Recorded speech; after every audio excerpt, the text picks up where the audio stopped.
Hello guys, welcome back. This is Vanadhikari. So today we will be discussing about permittivity and relative permittivity. In the previous lecture we have studied about the numericals, we have solved the numericals. So we are moving to the next topic and the next topic of the chapter is permittivity and relative permittivity. तो हमने पिछले lecture में numerical कर लिए थे और आज हम लोग अपने अगले लेक्चर की तरफ बढ़ रहे हैं जिससे हमारा लिंक किससे रहने वाला है, परमिटिविटी एंड रिलेटिव परमिटिविटी से। अच्छा, आप इस बात से समझते क्या है ना, permittivity and relative permittivity. Sir permittivity का मतलब ये कि जो चीज परमिट कर दे। अरे वाह, बहुत बढ़िया, सही सोच रहे, मैं भी ऐसे ही सोचता था, पर आज समझते हैं, आज थोड़ा समझते हैं। देखो, आप लोगों ने अब तक जो पढ़ा है वो क्या पढ़ा है? सर कुछ नहीं पढ़ा, तो पढ़ना शुरू कर दो बेटा। देखो, F की वैल्यू, फोर्स की value K Q1 Q2 by R square हुआ करती है, कोई दिक्कत नहीं सर, यही चीज समझ जाएगी बस अब तक। ठीक है, इतनी तो आ गई, बहुत बढ़िया। फिर इसके अलावा क्या है, K की वैल्यू हम लोगों ने डाली थी, K की वैल्यू क्या डाली थी बेटा, 1/4 pi epsilon not Q1 Q2 upon R square, ये रखी थी। अब आप लोगों से मैंने कहा था बेटा एक वीडियो में कि इस एप्सिलॉन नॉट के बारे में हम लोग बात करेंगे और वो दिन आ गया, आज बात करिए इसके बारे में। कैसे? देखो बेटा, ये जो एप्सिलॉन नॉट है बेटा, यही हमारे पास परमिटिविटी होती है। अच्छा सर, अगर ये परमिटिविटी है तो ये परमिट कर रहा है किस चीज हो जाने के लिए ना, ये वो चीज नहीं। अगर खुद देखो ना, परमिटिविटी और फोर्स आपस में इनवर्स रिलेशन है। ये देखिए, एफ और एप्सिलॉन में अगर मैं बात करूं तो they are not directly related, ना दे आर इनवर्सली रिलेटेड। यानी कि अगर किसी का एप्सिलॉन नॉट कम है तो फोर्स ज्यादा रहेगा और एप्सिलॉन नॉट किसी का ज्यादा है तो फोर्स कम रहेगी, यही बात है ना। अब ये है क्या सर, कैसे आती है, क्या करती है? देखो बेटा, एप्सिलॉन नॉट है हमारे पास परमिटिविटी। अब परमिटिविटी में क्या होता है कि ये आपकी इन एयर अब एयर में और वैक्यूम में बराबर मान के चल रहे हैं हम लोग, होती नहीं है पर क्या करें, सभी किताबों में है, सब में है, तो हम भी मान लेते हैं। विचार करने के मतलब विचार और विमर्श करने के लिए हमारे पास टाइम है नहीं, तो जो माना है उसी को हम लोग ही मानते हैं। बट आइडियली बताऊं तो एयर में अलग होगी, क्योंकि कुछ ना कुछ तो चेंज होगा ही, और वैक्यूम में तो कोई आयंस पार्टिकल्स कुछ होते ही नहीं है, इसलिए अलग होगी। But we are considering that in vacuum and in air the permittivity epsilon not is same, so it is permittivity in air. अब देखिए, इस परमिटिविटी को आप लोगों ने क्या पढ़ा, रिलेटिव डेंसिटी पढ़ी है, एक बार बस 10th क्लास में थी, नहीं पढ़ी होगी, चलो मान लेते हैं। खैर, रिलेटिव डेंसिटी क्या पढ़ा था, density of medium with respect to density of water. यानी कि हम लोग यहाँ पर क्या लेते हैं, वाटर को एज अ रेफरेंस मान लेते हैं, और उसके अलावा किसी का भी मीडियम चाहिए हो उसको हम लोग ऊपर ले लेते हैं, है ना। अब यहाँ पर भी हम लोग ये देखेंगे, रिलेटिव परमिटिविटी अगर हमें किसी को निकालनी है तो relative permittivity is equals to the permittivity in medium upon permittivity in air. इसको हम लोग रिलेटिव परमिटिविटी कह देंगे। यानी कि जैसे हम लोगों ने रिलेटिव डेंसिटी 10th क्लास में पढ़ी थी, उसमें हम लोग वाटर को रेफरेंस मानते थे, यहाँ पे किसको रेफरेंस मान लेंगे बेटा, एयर को। हो गया ना, बहुत सिंपल। देखो, रिलेटिव परमिटिविटी को मान लीजिए एप्सिलॉन आर, है ना, तो ये क्या हो जाएगा, epsilon not medium upon epsilon not. ये जो नॉट है तो हमारे पास फिक्स है एयर में, है ना, तो रिलेटिव परमिटिविटी हो जाती है। अच्छा, अब आपसे अगर मैं बोलूं कि भाई किसी की रिलेटिव परमिटिविटी सपोज कीजिए, मैं आपको कह देता हूं कि एक ऑयल है, इसकी रिलेटिव परमिटिविटी आपको दे रखी है, कितने दे रखी है, 8 दे रखी है। इस बात का क्या मतलब है, इस बात का क्या मतलब है भाई, 8 है, तो याद रखना इसका 8 का रिलेटिव परमिटिविटी का मतलब हमें कह रहा है कि E R is equals to E oil upon E air. अब ऑयल की हमें 8 दे रखी है, तो इसकी रिलेटिव परमिटिविटी कितनी आ जाएगी, E R is equals to 8 upon E air.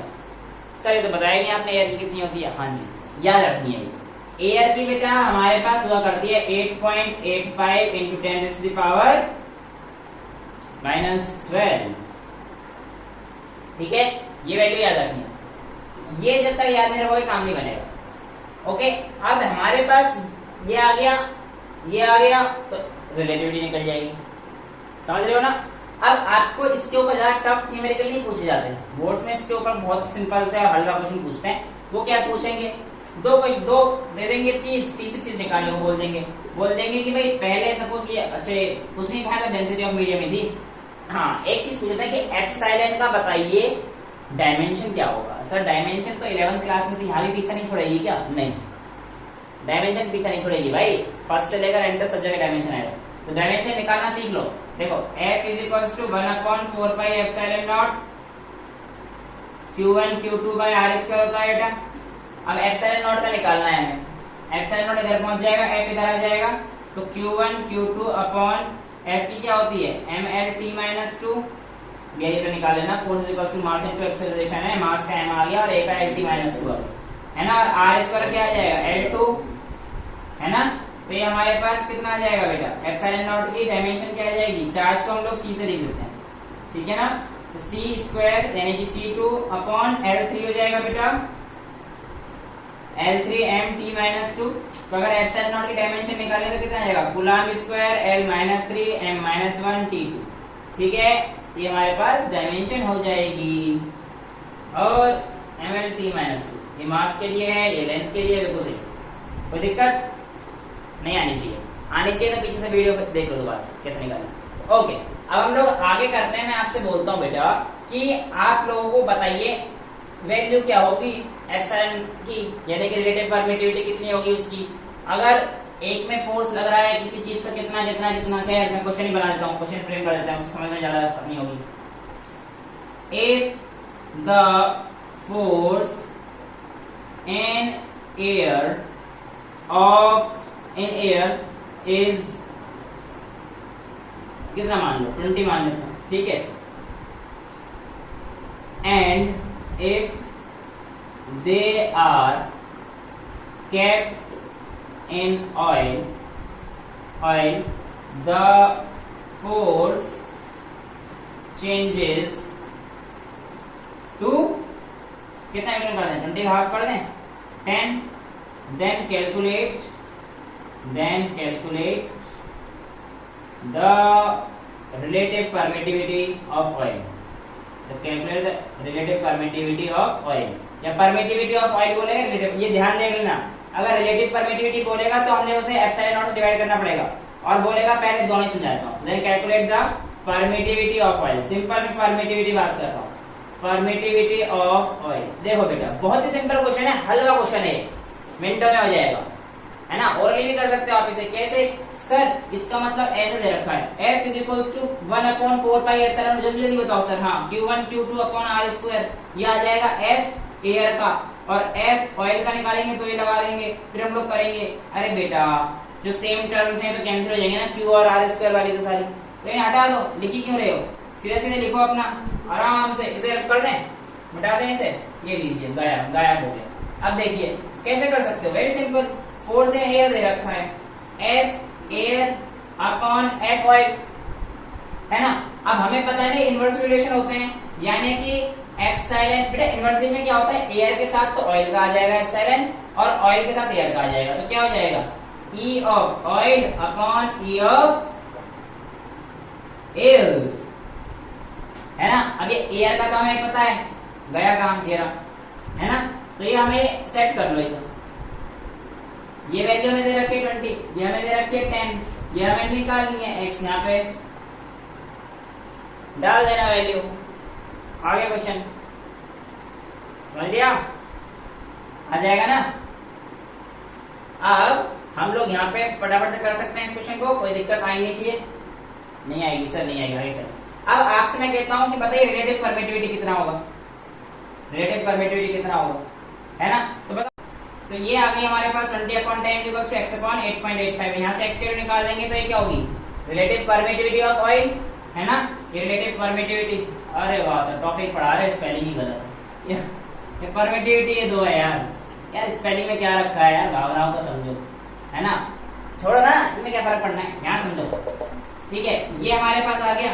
अब बेटे इसके आगे हमारे पास क्या करना है, रिलेटिव परमिटिविटी ऑफ, मैंने कहा ना रिलेटिव परमिटिविटी बताइए, ये हमारे पास x हो गया, ये आगे परमिटिविटी ऑफ ऑयल, क्या आ गया परमिटिविटी ऑफ ऑयल, और रिलेटिव परमिटिविटी हमारे पास क्या आता है, permittivity of oil upon permittivity of air. अब आपने ऑयल निकाल लिया, एयर निकाल लिया, दोनों को डाल देना, वही आपके पास रिलेटिव परमिटिविटी हो जाएगा। कोई मुश्किल? बिल्कुल नहीं सर, टेंशन नहीं लेने का भाई, टेंशन नहीं लेने का, ऐसे आराम से देखते रहिए, अपने कॉन्सेप्ट क्लियर करते जाइए। यही क्वेश्चन मैक्सिमम पूछे जाएंगे बोर्ड्स में, इससे टफ नहीं पूछे जाते, है ना। अब वो जो टेन थीटा वगैरह वाले क्वेश्चन हैं वो थोड़े से बोर्ड लेवल के से ऊपर हो जाते हैं ना। तो आज हम लोगों ने देखा कि रिलेटिव परमिटिविटी, परमिटिविटी क्या मतलब होता है, कैसे आती है, क्यों होती है, परमिटिविटी अगर बढ़ जाएगी तो फोर्स में क्या फर्क पड़ेगा, because they are inverse proportional, तो किस चीज के बढ़ने पर दूसरी चीज घटती है, है ना, ये चीज होता है ना। Okay, so I hope the lecture was pretty much clear to you and everything was very well fit into the mind. हो गया? नहीं हुआ तो परमिटिविटी स्पेलिंग सही कर लेना, है ना। Okay then, thank you so much, bye, take care.